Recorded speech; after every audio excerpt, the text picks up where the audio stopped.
Le 9 juillet 2021, l'ambassade de Chine en France a co-organisé avec la région autonome du Xinjiang une visioconférence sur le thème « Le Xinjiang est une terre merveilleuse ».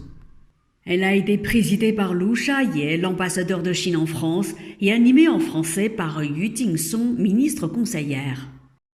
Plus de 100 personnes y ont participé, parmi lesquelles Chen Li, ministre conseiller auprès de l'ambassade de Chine en France, Lu Huiying, consul général de Chine à Marseille, Ling Jun, consul général de Chine à Strasbourg, Lu Qingjiang, consul général de Chine à Lyon. Et du côté du Xinjiang, Li Xuejun, vice-président du comité permanent de l'Assemblée populaire de la région autonome ouïghour du Xinjiang, Samra Obul, vice-président du comité permanent de l'Assemblée populaire de la région autonome ouïghour du Xinjiang, Jarullah Ismamidin, vice-président du gouvernement de la région autonome ouïghour du Xinjiang. Parmi les participants français figuraient notamment Bernard Dantal, président du conseil d'administration de l'association Confucius Clermont-Ferrand-Auvergne, et Florian Bailly, fondateur de l'aventure à vélo solidaire Sun Trip. En préambule, l'ambassadeur de Chine en France, Lu Shaye, a expliqué pourquoi l'ambassade de Chine en France a tenu à co-organiser cette visioconférence. Depuis un certain temps, la région chinoise du Xinjiang est devenue un sujet médiatique brûlant hors du commun en Occident, y compris en France. Quelques soi-disant chercheurs et instituts de recherche, ainsi que des médias occidentaux, imputent sans la moindre preuve des chefs d'accusation abominables à la Chine, comme génocide, détention massive, travail forcé ou stérilisation forcée. Ils font des reportages sélectifs, travestissent les faits, voire fabriquent des mensonges pour ériger un mur informationnel, tromper et fourvoyer le public et propager le faux récit d'un Xinjiang décrit comme un enfer sur terre. Selon lui, pour présenter un vrai Xinjiang, le gouvernement chinois a publié 8 livres blancs et organisé une quarantaine de conférences de presse. Mais à cause d'un mur informationnel, la plupart des informations de sources chinoises sont filtrées ou bloquées, créant un déficit de vérité sur le Xinjiang dans le public français.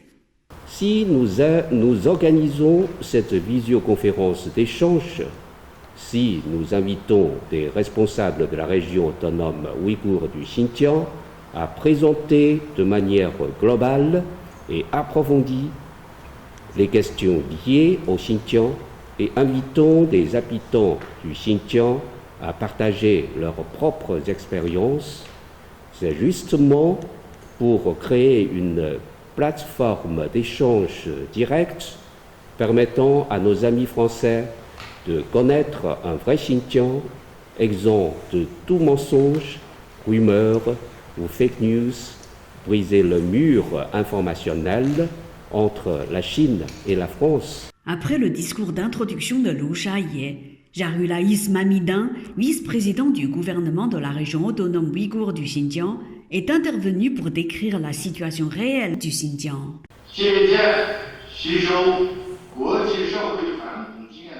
Selon lui, entre 1999 et 2016, des groupes extrémistes ont provoqué des actes violents mettant en danger la vie des habitants.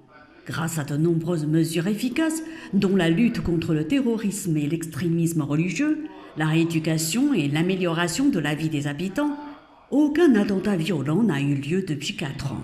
Aujourd'hui, les habitants du Xinjiang vivent en paix et jouissent d'une vie de qualité. En 2020, le revenu disponible des habitants vivant dans les régions urbaines était de 3 484,8 milliards de yuan, soit 2,4 fois le niveau de 2010. Surtout, toutes les personnes vivant dans des régions pauvres sont sorties de la pauvreté.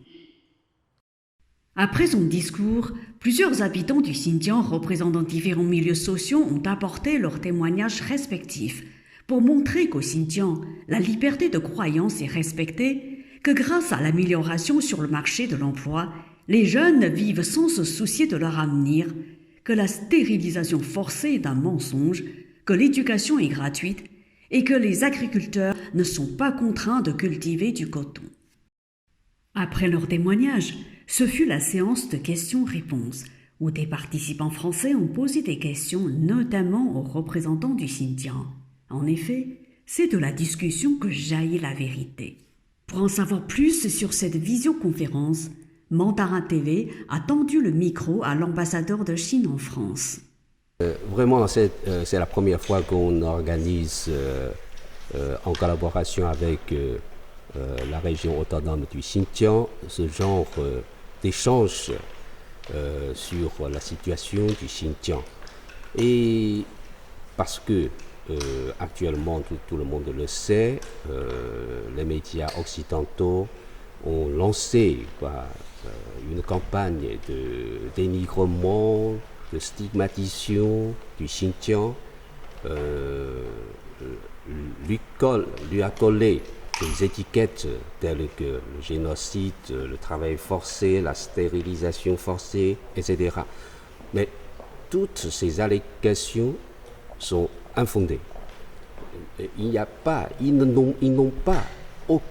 n'ont aucune preuve sur ces allégations-là.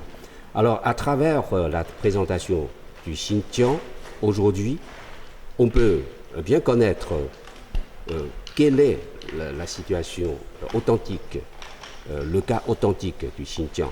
Et surtout, à travers les présentations des habitants locaux du Xinjiang, on connaît la vie quotidienne du Xinjiang. C'est quoi, n'est-ce pas? On peut voir que les habitants du Xinjiang vivent dans la stabilité, dans le bonheur, et ils nourrissent une pleine confiance à l'avenir de leur vie. Et aujourd'hui, on a invité une centaine d'amis français à suivre cet échange en ligne. Et je pense que à travers cette vidéoconférence, on peut donner plus de vérité au public, à l'opinion publique française, pour contrer, ou bien contrebalancer, contrecarrer les mensonges et rumeurs semés par certains médias occidentaux. Face à des campagnes de dénigrement contre la Chine et contre le Xinjiang, cet échange est très utile, bien sûr, mais n'est peut-être pas suffisant. Est-ce que vous envisagez d'en organiser d'autres? Bien sûr, ça ne suffit pas. Ouais. Si les mensonges se répètent 1000 fois, on doit les démentir 1000 fois. Reportage par Mandarin TV.